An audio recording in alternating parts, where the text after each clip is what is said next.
Hoje é 29 de março de 2022. Este escriba é criminalista há uns 62 anos, mas além disso tem aquelas atividades factuais que lhe dão uma certa dose paralela de alegria de sobreviver aos 86 anos.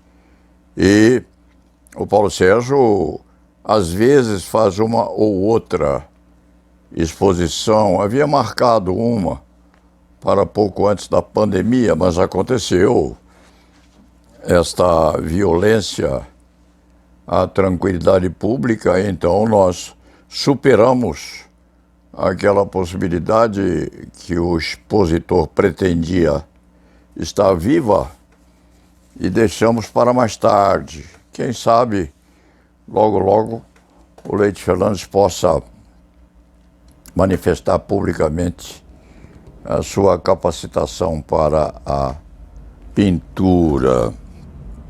Evidentemente, um advogado, um médico, um arquiteto ou um praticante em geral de uma atividade intelectualizada que dependa de registros das limitações nos órgãos competentes, não pode, não deve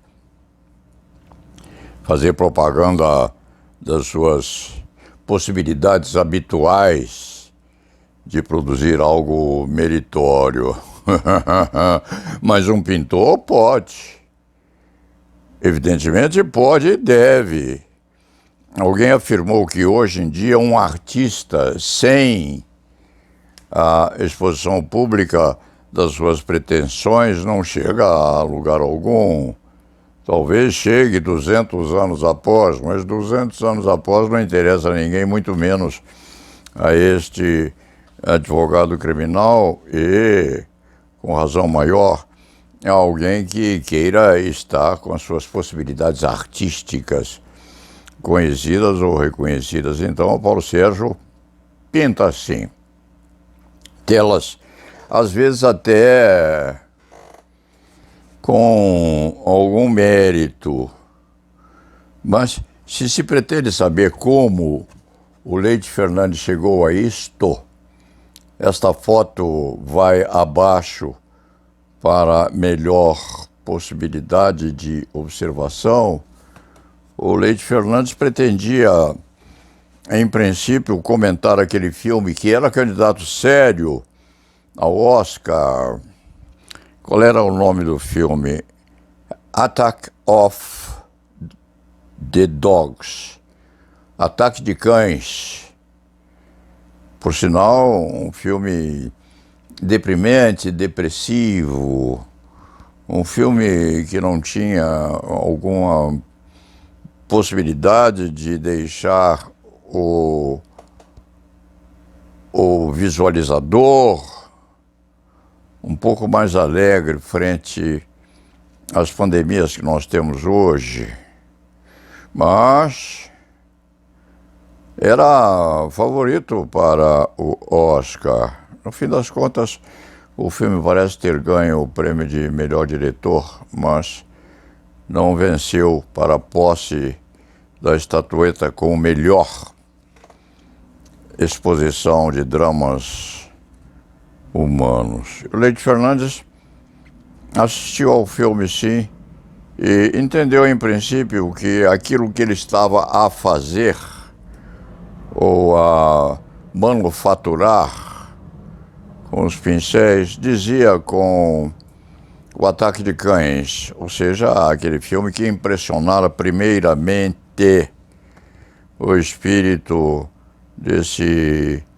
pintor que tem a pintura como uma das suas veleidades abstratas fora da especialidade que exerce. Em princípio, o Leite Fernandes estava a fazer ou praticar uma tela dizendo respeito ao Ataque de Cães, porque havia uma criatura crucificada com alguns cachorros ou cães ao lado da cruz negra. Em princípio seria isso. Na verdade não era isso não, porque lá no fundo o que Leite Fernandes estava a colocar na tela, no papel, era o seu horror frente àquilo que continua acontecendo à Ucrânia, com esses ataques desmesurados do presidente da Rússia, que não para de bombardear aquele país sofrido. Então, a imagem crucificada seria aquela nação tão sofrida, tão vilipendiada.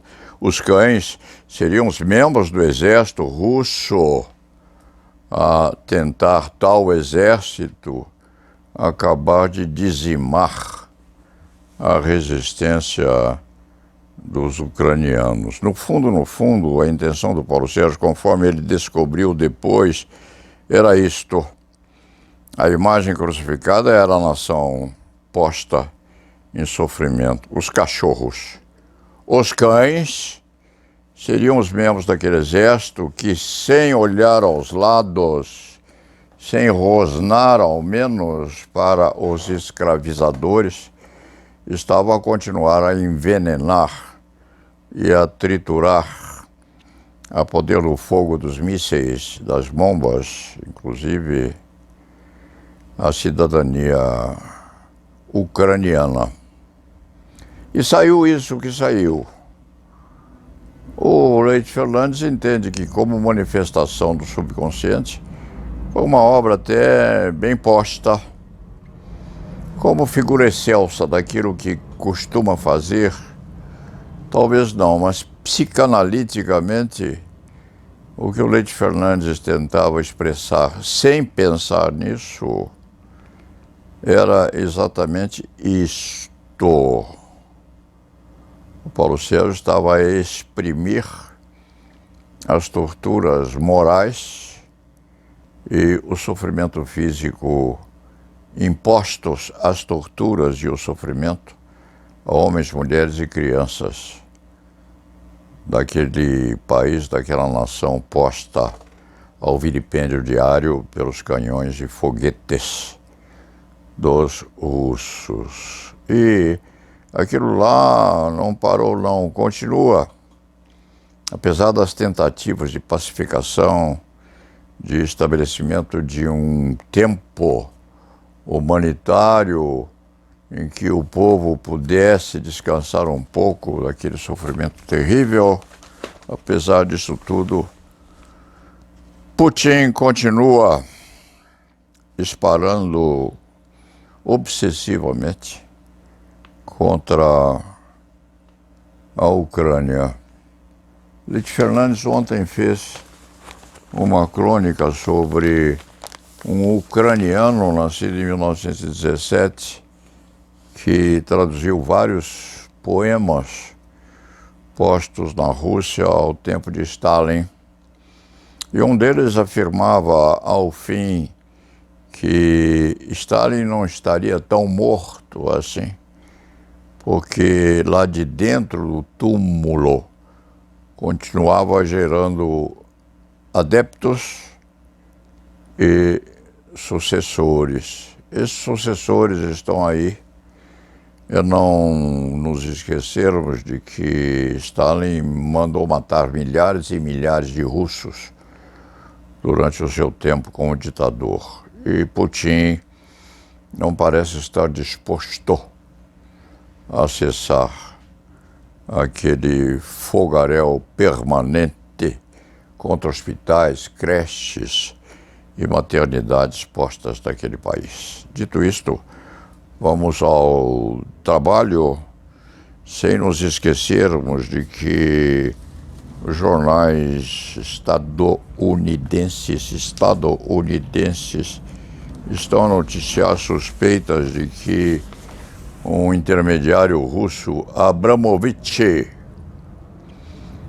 teria exibido sintomas de envenenamento depois de ir a Kiev participar das atividades no sentido de obtenção de um acordo de paz.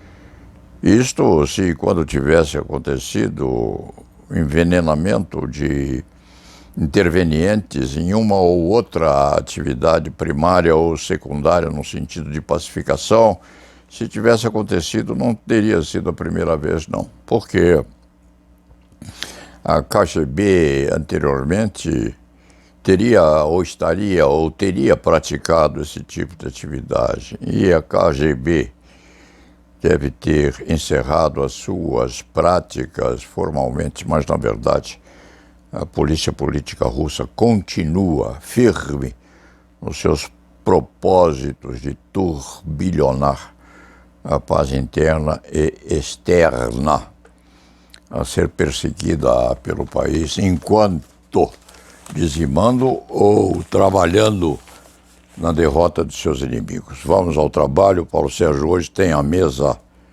vincada de papéis, de processos e trabalhos que precisam ser terminados, porque os pintores podem interromper as suas pinturas e o empunhamento de seus pincéis durante o tempo ou quando se cansarem.